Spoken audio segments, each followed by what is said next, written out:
Hi friends, welcome to V kitchen. ನಾನಿವತ್ತು pineapple cake ಮಾಡ್ತಾಯಿದ್ದೀನಿ.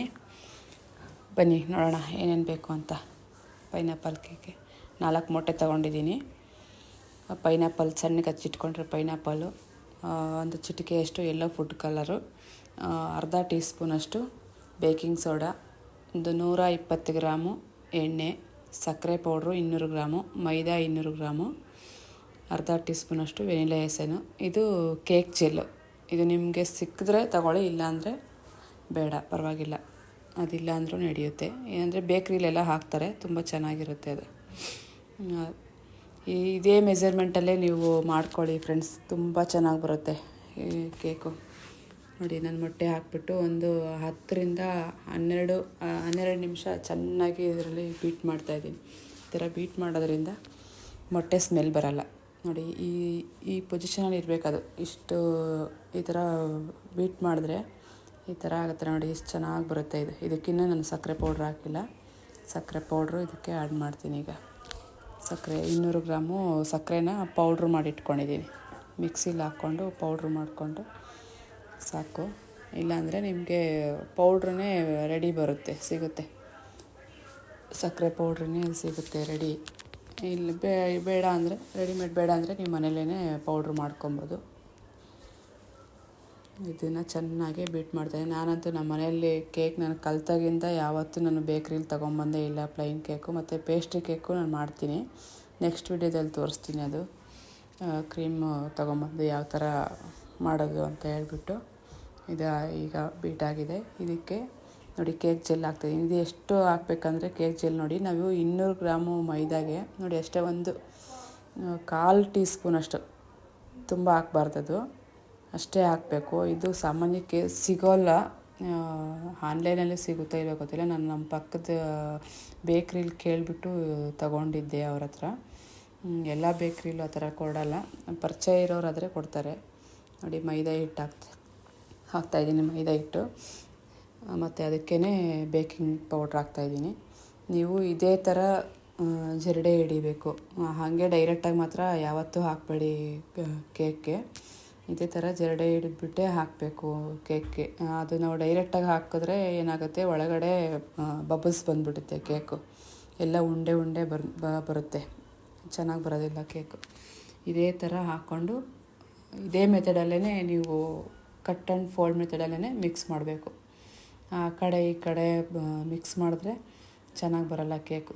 ಇದೇ ನಾನು ಹೆಂಗೆ ಮಾಡ್ತಾಯಿದ್ದು ತೋರಿಸ್ತಿದ್ದೀನಿ, ಅದೇ ಥರನೇ ಕಟ್ ಆ್ಯಂಡ್ ಫೋಲ್ಡ್ ಮೆಥಡಲ್ಲೇ ಮಿಕ್ಸ್ ಮಾಡಬೇಕು. ನೋಡಿ, ಈ ಥರ ಮಿಕ್ಸ್ ಮಾಡಿಕೊಂಡು ಮತ್ತು ನಾನು ಬೀಟರಲ್ಲಿ ಮಿಕ್ಸ್ ಮಾಡ್ತಾಯಿದ್ದೀನಿ.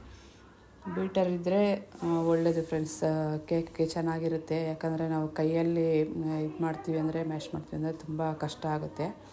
ಬೀಟರಲ್ಲೇ ನಾವು ಏನಿಲ್ಲ ಅಂದರೂ ಒಂದು 10-12 ನಿಮಿಷ ಬೀಟ್ ಮಾಡೋದ್ರಿಂದ ಕೈ ನೋವು ಬರುತ್ತೆ.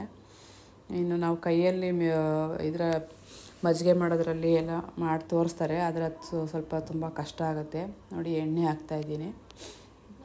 ಇದಕ್ಕೆ ಹೋಮ್ ಆಯಿಲೆಲ್ಲ ಹಾಕಬೇಡಿ. ಈ ಪ್ಯೂರ್ ಕಡಲೆಕಾಯಿ ಎಣ್ಣೆ ಬರುತ್ತಲ್ಲ, ಅದು ಹಾಕಿದ್ರೆ ಚೆನ್ನಾಗಿ ಬರೋಲ್ಲ, ಸ್ಮೆಲ್ ಬರುತ್ತೆ ಕೇಕು. ಈ ಸನ್ ಪ್ಯೂರು, ಫ್ರೀಡಮ್ ರಿಫೈನ್ಡ್ ಆಯಿಲ್ ಇದು ಹಾಕಿದ್ರೆ ಓಕೆ, ಚೆನ್ನಾಗಿ ಬರುತ್ತೆ, ಅದೇನು ಸ್ಮೆಲ್ ಬರೋಲ್ಲ. ನೀವು ಪ್ಯೂರ್ ಕಡಲೆಕಾಯಿ ಎಣ್ಣೆ ಏನಾದರೂ ಯೂಸ್ ಮಾಡಿದ್ದೀರಾ ಅಂದರೆ ಕೇಕ್ ತುಂಬ ಹಾಳಾಗಿಬಿಡುತ್ತೆ, ತಿನ್ನೋಕ್ಕೆ ಆಗೋಲ್ಲ, ಫುಲ್ ಸ್ಮೆಲ್ ಬಂದುಬಿಡುತ್ತೆ. ಈ ಥರ ಮಿಕ್ಸ್ ಮಾಡ್ಕೊಳ್ಳಿ. ನೋಡಿ, ಚೆನ್ನಾಗಿದು ಮಿಕ್ಸ್ ಆಗಿದೆ. ಈಗ ಇದಕ್ಕೆ ನಾನು ಒಂದು ಚಿಟಿಕೆ ಆಗುವಷ್ಟು ಯೆಲ್ಲೋ ಫುಡ್ ಕಲರ್ ಹಾಕ್ತಾಯಿದ್ದೀನಿ. ತುಂಬ ಬೇಡ, ಒಂದು ಚಿಟಿಕೆ ನೋಡಿ ಅಷ್ಟೇ. ಇಷ್ಟು ಹಾಕ್ತಾಯಿದ್ದೀನಿ ನೋಡಿ, ಅಷ್ಟು ಹಾಕ್ಕೊಂಡ್ರೆ ಸಾಕು. ನಾನು ಲಾಸ್ಟ್ ವಿಡಿಯೋದಲ್ಲಿ ಪೈನಾಪಲ್ಲು ಮತ್ತು ಫುಡ್ ಕಲರ್ ಏನೂ ಆ್ಯಡ್ ಮಾಡಿರಲಿಲ್ಲ, ಪ್ಲೈನ್ ಕೇಕ್ ತೋರಿಸಿದ್ದೆ.